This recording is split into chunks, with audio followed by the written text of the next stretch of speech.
Shout out Swish out for the video, man. Trizzy gang in the hood. Trizzy gang was good with y'all, man. The Mavericks literally make no sense. Here's every reason why. Now, I ain't gonna lie to y'all. This title is such facts, bro. Such facts. Like, I don't get it, bro. The Mavericks were so booty. But at the same time, bro, this usually be happening to teams, bro. Like, bro, in 2021, you know what I'm saying? What did Curry say, bro? We got out in the play-in. This nigga say you don't want to see us next year. The following year, we win the chip. You know what I'm saying? The following year, we win the chip. These boys, hey, bro, I'd be surprised if they get to the finals and don't win the chip, man. And don't win the chip. You know what I'm saying? But shout out Swish out for the video, man. Let's find out, bro. Let's road to 10K, man. Let's go. Last year, I made a video titled "The Man Quietly Destroying the Mavericks Franchise," and obviously, that man was Mark Cuban. At the time, this man, Mark Cuban, video, the Dallas Mavericks, after staying around the 3rd, 4th seed for the majority of the first half of the season, winded up not even making the play-in. Mind you, this happened despite I'm saying they didn't even make the play-in. To be the most desperate move all of last year, trading for Hey, bro, Irving. the game is tonight, bro. I have my bet placed, bro. The game is tonight. I ain't gonna lie. Ooh, I got the Timberwolves winning, but everything has to go right. Ant has to be on Luka like white on rice, just like last game. Cause I ain't gonna lie, bro, y'all see my reactions. Y'all see my reactions to the games before. I was saying Ant needs to be on Luka and not Kyrie, and Jaden McDaniels needs to be on Kyrie. As soon as that happens, what happens? They win the game. Now, granted, Derek Lively, you know what I'm saying, got injured, so they ain't have him. I think he's gonna play tonight. So I don't know. It's gonna be a very tough one to win. I don't know who I got winning because you gotta think about it. The Mavs are gonna be trying like hard as fuck just to close it out. They're gonna want to just close it out and get them, you know what I'm saying, be ready for the finals. And then you got the Timberwolves who are still trying. They're going to try their asses off to push it. You know what I'm saying? They feel like the underdogs now. Now that they got to win, they feel like the underdogs. They feel like they can, you know what I'm saying, do something. And they got to win. They kind of have some type of confidence. They got some type of confidence. They going to be home. That crowd going to be loud, bro. It's going to be a good game, bro. It's going to be a good game, man. It is. The trade deadline. Now, what made I don't know, though. I got the Timberwolves. Is because, well, Kyrie Irving didn't have the best reputation at that point, and he was essentially a free agent in that following offseason. Obviously, it's laughable in 2020 hindsight, but at that moment, the Mavericks had to risk losing Dorian Finney-Smith, Spencer Dinwiddie, and a first-round pick for like 20-ish games of Kyrie Irving. What made them, and specifically Mark Cuban, look even worse is the evolution of the player they just fumbled in the previous offseason, Jalen Brunson. Yeah. Now, we see Jalen now and what he ultimately became with New York. And historically, that would have been one of the worst fumbles ever had they not landed and kept Kyrie. Jalen Brunson right now is easily, not even you got the Mavs taking it on the best contract in the sport. They should close it out. In these playoffs, we literally just witnessed it, but in these playoffs, Jalen Brunson just averaged 32 points a night in 13 games. Since the 2010s, these are the most points scored a night by a player that at least made it to the second round. Jalen, that's crazy. 5th. This man is on this list. That's crazy. He just had this run. And this year, he was the 52nd highest paid player in the sport. That is insane.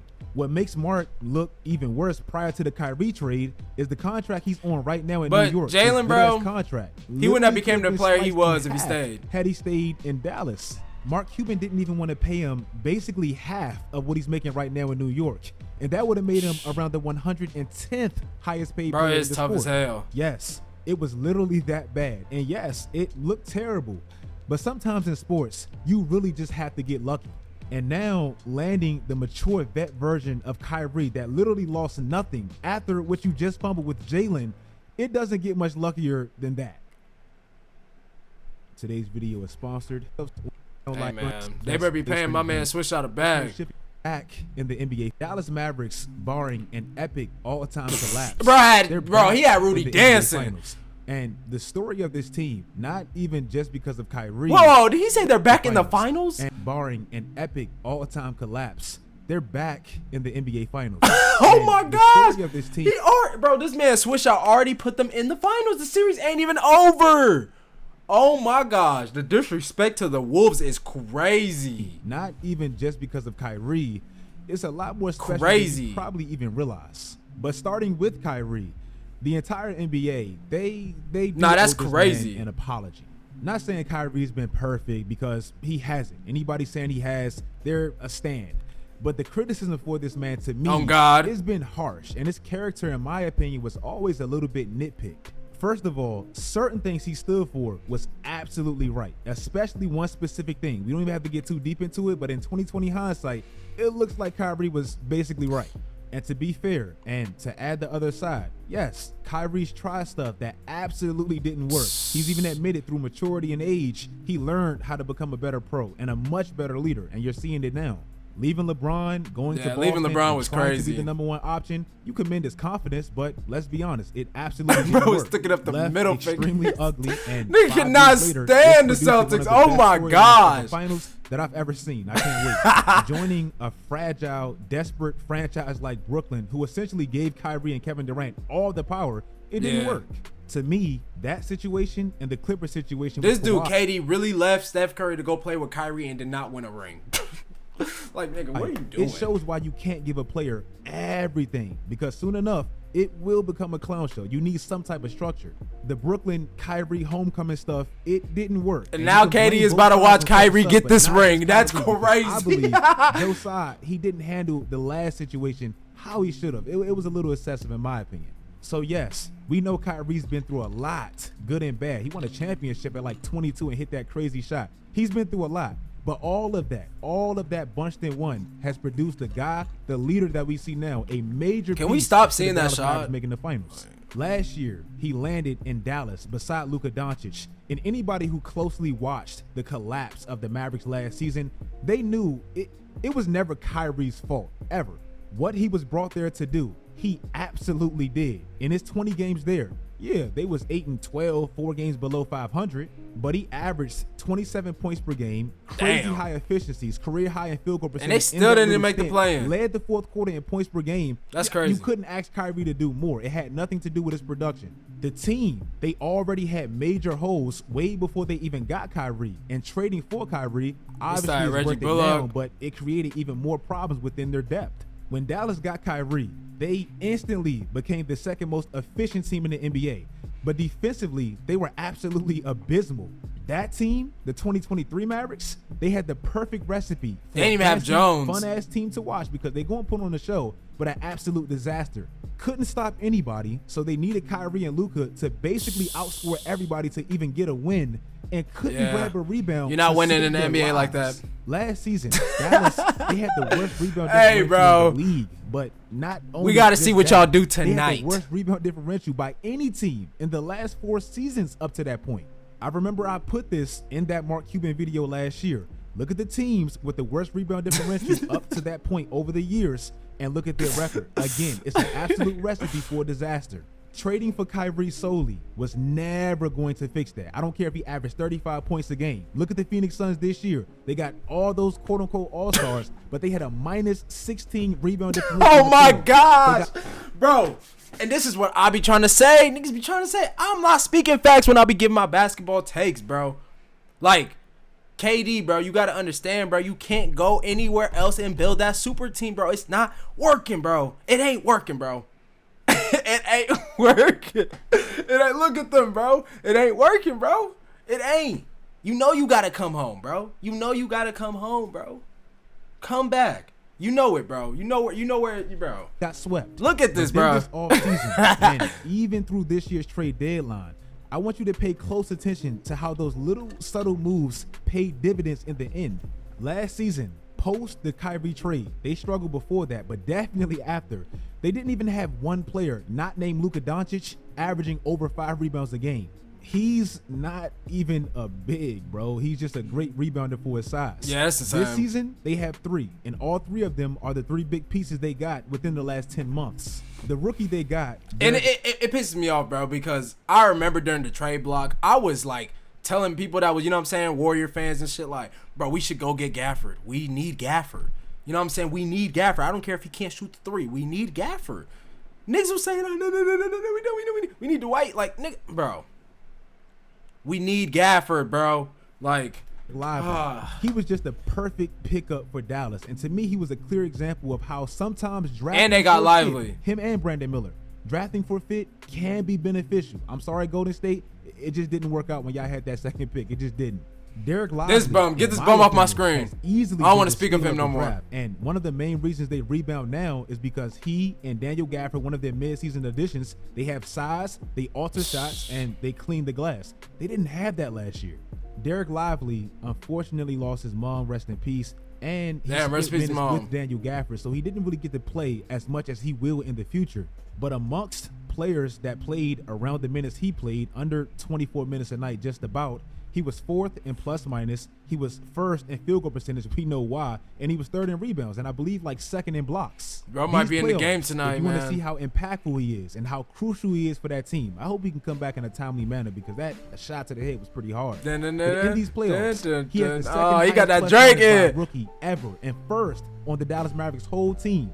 Manu Ginobili played 9 more games. If they win, and mind you, I'm picking them to win, spoiler alert, but if they win, he's likely going to pass that. And not even just Derek Lively, the other 2 additions, Daniel Gafford and PJ Washington. PJ Washington was huge in the first 2 series. Literally felt like he couldn't miss. And since they got these 2, Daniel Gafford and PJ Washington, they've been a top 5 defense in the NBA. This specific 5-man lineup has literally been the best in the league. And the dynamic of their offense, it's really changed. One of my favorite advanced stats, not even close. Like, Kendrick did win the beef, but y'all know I got Drake. Tracking how much a player actually has the ball. Kobe Bryant, one of the most ball-dominant players to ever play the game. He infamously talked about James Harden in 2019 when he was on that crazy 30-game streak and how that style will never win a championship. I made videos about that. Yeah, ultimately, he did say that. His main point, and obviously he knows he's been through it before, is there's way too many defensive eyes set on one target who mainly dominates the ball and makes all the decisions. Ball movement and some type of fluidity within an offense is that nigga James Harden was unstoppable. Postseason success. And honestly, if you look at the highest usage percentage players in a single postseason run, they normally all end in early defeat. They don't really have long runs. These are actually the highest usage percentage players to ever win a championship, and most of them are held by Michael Jordan, probably the greatest player to ever play. Even Kobe being Bryant himself, he didn't really win with an extremely high percentile. That's relatively low for his play style. Look at even the top 5 players this year, and trust me, I'm going somewhere with this. Brunson, he eventually burnt out and he got hurt. It was fun, but he got hurt. Embiid, he was hurt and he got bounced out in the first round. Donovan Mitchell, he got hurt. Paolo, he lost in the first round. Shea, he was literally by himself in that second round versus Dallas. That style doesn't work. Luka Doncic in his previous playoffs, outside of this year, obviously, he's never had a playoffs where he hasn't led the playoffs in usage percentage. He's never had that. Literally 2 of the highest percentiles ever as far as how long he holds the ball is held by Luka Doncic. That's how much this man actually had to dominate the Rock in the past. Even in 2022 when they made the conference finals, he had a percentile of 40. I believe the second or third highest ever. This year he's at 31. That is extremely low of a player of Luka's caliber, and we know how he's played in the past. Kobe was right. Even his numbers in these playoffs, they're not terrible, but they're by far the worst of any playoff run he's ever had. And now with the trust he has within his new teammates, that's somehow become a positive. And going back to Kyrie Irving and how ideal that signing truly was. Oh my gosh! Luka, he's a closer. Like, he's proven it this year. He's proven it in the past. Luka Doncic is possibly the best closer in the NBA. But now, you might have the second, or who knows, even the first best right beside him. And that doesn't even feel fair. With the left Kyrie is insane. He's always been clutch. Hit arguably the greatest shot in NBA history. Last year again, led the fourth quarter in points per game. But this year, if you notice in the conference finals, all the games, they've been extremely tight. You can even argue that all-around talent with Anthony Edwards, the emerging possibly face of the NBA. Oh, that crossback was crazy. Oh my gosh. Cat, he's an all-star. You could argue they have the better all-around team. But Dallas, they just have those dudes, bro. They just have those dudes. One team has damn near 2 players averaging double figures in the fourth quarter, and the other team has their 2 highest players averaging 5. Going back to the little subtle moves they made, you know how last year I said they got out-rebounded by like the most in like 4 or 5 years? Well, in these playoffs, they out-rebounded every single team they played. Every single one. How did the Timberwolves beat the Nuggets? Quick comparison, because this team kind of reminds me of the 2018 Rockets and a little bit of the 2016 Cavs. obviously nobody's LeBron. Like, he's a physical specimen on both sides like no other. So nobody had that. But the Cavs, they shot a lot of threes. They were a top rebounding team with Tristan Thompson and Kevin Love. They defended very well, and they had two of the best offensive weapon shot creators in the sport. Houston, they had the same thing, but Chris Paul didn't stay healthy, so we don't know what they could have become. If you guys like this video, hey man, shout out Swish out, bro. The Mavs, man, they don't put it away tonight. Whoosh, whoosh. If they don't put it away tonight, I'm not gonna lie. The Timberwolves can come back and win this, man. Shout out Swish. I rolled to 10K.